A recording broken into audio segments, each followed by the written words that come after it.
Marami pong nawawalan ng pag-asa, okay, na gusto makapag-abroad dahil sa kanilang condition na merong diabetes, lalo na kung diabetes type 2. Okay? So, yan po yung isi-share ko po sa inyo. Isa din po ako, nagkaroon din po ako ng diabetes type 2. Alam nyo ba kung ano yung milligram deciliter ko? 360, napakataas po. Kaya that time, bumagsak po ako sa medical. Kung naalala nyo po, ban po yung Saudi dito. Gusto po ng amo ko, yung boss ko, na makabalik. So last January 2023, nag-open po ang Saudi, 'di ba? Naban po ng almost a year. So excited po ako kasi November pa lang ng 2022, gusto na kukunin ng boss. By the way, exit po ako dati sa boss ko sa loob ng 8 years. Pero ngayon nakabalik na po ako sa kanya. Bumalik ako sa start, dumaan po ako sa agency. Okay? So lahat ng may diabetes dito, type 1, type 2, mataas po yung sugar nyo, huwag po kayo pag-asa. Lalo na kung mag-a-abroad kayo, may ibibigay po akong tips sa inyo para mas lalong bumaba. Yun po yung inyong sugar po. Kasi doon po ako nabagsak sa medical. Doon ako nalungkot eh. So, isi-share ko po sa inyo para magkaroon po kayo ng idea, mas lalo pong lalakas ang loob nyo na pwede naman pala gamutin. Pwede naman pala mawala para makapasa ka sa mga medical kahit mapa-abroad ka man or mapa-local. So, type 2 diabetes, wala na po yung screenshot ko na nakalimutan ko na. So, nung open po, ito, kwento ko lang para at least makakuha po kayo ng idea. So, last January, nag-open po yung Saudi, January 7. Excited po ako, nagpa-medical, okay? Tumawag sa akin yung agency kasi niraras na ako ng amo ko, kaya yung amo ko, tinatawagan yung agency dito sa Saudi, tapos agency dito sa Saudi, tinatawagan sa Pilipinas, at saka pinipilit, minamandali ako. So, pina-priority ako para mag-medical. Ito yung bad news. Bagsak po ako sa medical. Imagine mo yung sugar ko, 360 mg deciliter. Yung may mga diabetes na nakakaalam po yan kung gaano kataas po yan. Ang sugar natin hanggat maaari 90 below. 90 lang hanggang 90. 120, 110 pwede pa. Pero sa akin 300. Alam nyo ba yung type 2? Sabi sa akin ng doktor, okay, bumagsak muna ako. Tapos, pumunta ako sa agency, sabi, failed po kay sir. Nalungkot din si sir. Kasi alam nyo, yung pangalawang nagpa-check up ako sa ibang doktor, sabi ng doktor sa akin, parang dapat nga minomotivate ako pero hindi. Alam nyo ba sa akin, kasi kinuwento ko na mag-abroad, sabi sa akin, mahirapan ka mag-abroad sir kasi ito ang taas po ng sugar nyo, nas 360, kailangan nyo po i-insulin ka pa. So tinanong ko kung kailan ko ba ito ma-recover. Sabi niya 6 months ka pa ma-recover. Imagine mo yun. Actually guys, hindi ito yung katawan ko. Bagsak po yung katawan ko. Payat na payat ako. Kasi assign po ng diabetes para hindi nakakaalam, no?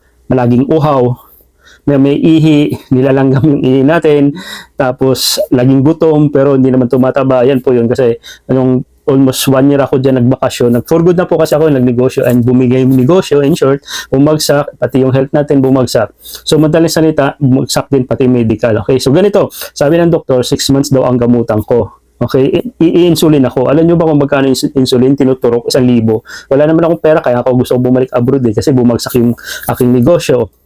So, in short, sabi ko, napanood ko nag-search ako sa YouTube, na kung may iba pang way, bukod doon sa gamutan, okay, sa turok-turok na yan, may narinig ako nung yung mga nag-exercise, yung mga diet, may tinatawag yun si doktor, yun, sinusubaybayan ko yun na hindi nyo kailangan mag-insulin, tamang oral medication lang. So, yun po yung ginawa. Ito, isi-shortcut ko na lang. So, yun, sinunod ko lang yung mga payo niya sa live niya na kung may mga diabetes kayo, ito yung bawal, ito yung iwasan, at ito yung gawin. So, madaling salita guys, tuwing umaga alas 4, naglalakad na ako niyan. Okay? Naglalakad na ako ng sobrang layo, ilang kilometro. Kung ako masahe ng jeep is nasa 28 pesos, balikan po yun, nilalakad ko hanggang sa amin papasok. Madaling araw pa lang ako, mag-alas 4, kasabay ko na yung mga aso. Uuwi ako alas 9, 4 na oras exercise ko. Mag-iikot muna ako kasi madilim sa area hanggang sa lalabas na ako sa highway. Ang layo. Naka-short lang ako, sa rubber shoes. Ang payat ko noon, naglalakad ako. Yun po yung isa sa mga ko. And then, yung bago ako umalis sa bahay, iinom ako ng black coffee. Wala pong sugar, walang coffee mate, walang gatas. Black coffee, yung Nescafe, yun lang. Tapos yun yung may exercise ako. Ngayon, pag umuwi ako, ang gagawin ko niyan, pwede ako bumili ng mga pata, yung mga karne. Isa sa mga natutunan ko na yung mga karne pala, hindi naman nakakaano ng sugar yan. Kasi ang sugar kasi tumataas mo sa carbohydrates like kanin, marami, hindi ko na lang ikukwento, i-search nyo lang. Basta ikukwento ko lang sa inyo paano ako nakapasa sa medical at bumalik sa normal. So, sa madaling salita, pag umuwi ako, may dala ako ng karne para sa tanghalian ko yon. Okay? Puro sabaw, laga, walang saging yon. gulay, vegetable, mga green leaves lang, simpleng nilagang baka o pata, sabaw, green leaves, wala nang saging kasi tamis pa rin yan. So yun lang, natural lang po ako. Tapos sa umaga, yung pagdating ko ng alas 9, ang almusal ko, black coffee lang. Tapos kung dito sa atin is kiar, okay? Ayun, yung pipino, yun lang, lalagyan ko na suka, kahit wala. Tapos dalawang nilagang itlog. So yun lang yung almusal ko. Yun po, tinais ko po yun. So tapos meron bumili ako ng yung blood glucose meter. Ito yung kain ko after 1 hour. Sinusukatan ko yan. Before, pagising ko ng umaga, walang laman yung tiyan ko. Pag blood glucose ka na, check mo na yung sugar mo. Diba? After ka kumakain. Okay, so anyway, sa 1 month ko, meron po akong yung doktor na nagsabi sa akin, niresetahan ako. Isa din yung nakatulong sa akin, yung medication ng gamot, 3 times din. 3 yun. Yung isa, napakamahal. 2, metformin din eh. Malaki ng gastos din ko rin yun. Pero nakakatulong yun, bumaba sa sugar. Bukod sa exercise, diet, and then iniinom ko ng gamot. Okay? Kasi advice sa akin ng doktor, wag daw ako kumain ng kanin. Yung isa naman, kumain ka ng kahit half rice, alisin nyo 1 cup lang rice, kasi yun yung nagbibigay energy mo, yung rice. So, di ba, ang gulo nila ng doktor. Pero sunod ko yung isa na kumain ako ng kanin, tapos laga. At least yung 1 cup of rice kasi, ang ang carbohydrates niyan, yung magiging sugar niyan, pag na-convert mo yan, nasa 55. Okay, so dapat hindi ka natataas. Okay, so meron akong computation, dapat ito yung sugar ko, ito yung lang yung kakainin ko. So nagiging health conscious na ako that time kasi ang goal ko makaalis ako sa abroad. So yun, sa awa ng Diyos, 1 linggo nagpa-check up ako sa clinic sa sugar ko from 360 automatic naging 120. So, exercise uli ako. After a days, bumalik ako 70, 90, 80 na. Buntik na nga bumagsak pa. Mahirap po yun pag bumagsak ka naman yun. Ano na yan? Glycemic na ang tawag nun. I-comment nyo nga sa baba, yung nakakalimutan ko rin ganun. Mahirap yun. Pagka mababa yung sugar mo, bagsak ka doon, delikado po yun. Diretso ka na doon. So, dapat limit lang. Kaya kontrolado mo. Actually, andito yung mga gamit ko. Yan, okay. Sinusukat ko yung blood sugar. Ngayon, papansin ko, tumataas na naman sugar. At least nandito na ako. So, kinokontrol ko na lang. Ngayon, bumalik ako sa taba. Doon ang payat ko, guys. So, guys, good news. Tiniis ko talaga yon hanggang sa nakapasa na ako sa medical. Yun po yung ibig sabihin. Hindi po nawala ng pag-asa. Kasi yung iba, nawala ng pag-asa. Kaya sabi ng boss ko, gawin mo yan. Ako na bahala lahat. Basta gawin mo yung, ipasa mo yung medical. Kasi hindi naman pwedeng lagyan yan o makakalusot ka sa medical. Mahigpit mo yun. So, sa awa ng Diyos, sabi ko nga, hindi na ako makabalik na wala ng pag-asa. Yun, talagang, dun sa may mga nahihirapan dahil sa medical, sundin nyo lang po, mag-search kayo, okay? At hindi nyo naman pwede tanggalin yan, yung mga kinakain nyo, bawasan lang. Let's say, kanin mo, 2. Kahit isa lang. Sa isang araw, 2 beses lang ako kumakain. Tanghali, 1 cup. Sa hapon, 1 cup. Kasi yun yung magkukos ng, cost ng energy natin. Tapos, samahan mo ng mga green leaves. So, mga matatamis, iwasan mo na yan. Black coffee lang akin, black, walang halo. Hanggang ngayon, black coffee lang iniinom ko tuwing umaga. Hindi na ako kumakain ng umaga, tanghali lang. Okay?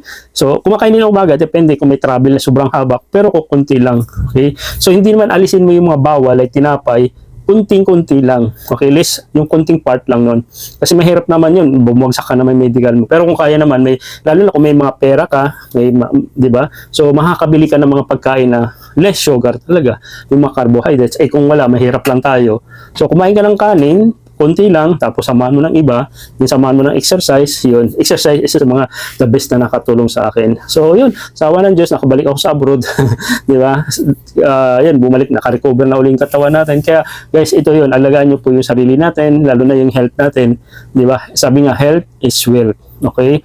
So, kung may mga katanungan kayo, parang sinorkat ko lang guys about dun sa mga nawala ng pag-asa na makaalis abroad. Kasi isa sa mga mahigpit, may nakakausap po ako doon, bigla siyang nung di ba natapos na medical ko, pumasa at nalungkot yung isang babae, ang taas po ng sugar, bumagsak siya.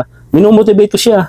Ito lang gawin mo, ito yung gawin mo. Sabi, pinakita ko yung na ganito ako. Payat pa nga siya. So doon pala nakatulong na ako. So kailangan lang talaga may tao magmo-motivate na kaya mo yan, gawin mo lang. Okay, exercise, no, kahit yung mga nasa bahay, healthy food, no. Kahit ako naman kumakain ako ng Indomie noodles, yun nga kinain ko, pero iba na ngayon parang pag kumain ako noon, parang parang ginapagalitan ko yung sarili ko, bawal to sa akin yung mga noodles, mga Indomie. Pero minsan lang, wag nang lagi. Okay, yun lang naman yan. Control. Hindi ka tulad dati, basta kain ka na lang kain. Ngayon, sige, kaya lang ako kasi makakatipid ka eh. Yun naman ang goal mo eh. Pero hanggat maaari, hindi lagi. Yun lang naman yun ang point dun eh. Dapat may chinecheck mo yung blood sugar mo time to time. Okay guys, I hope may ano po to sa inyo, nakapag-motivate sa mga nawala ng pag-asa dyan sa Pilipinas na gusto mag-abroad dahil sa health issue. Okay? Ano man yung health issue nyo dyan, kung may mga ibang paraan, mag-search po kayo. Kung kaya naman, i-search dyan, hindi nyo kailangang gumastos ng malaki katulad ko.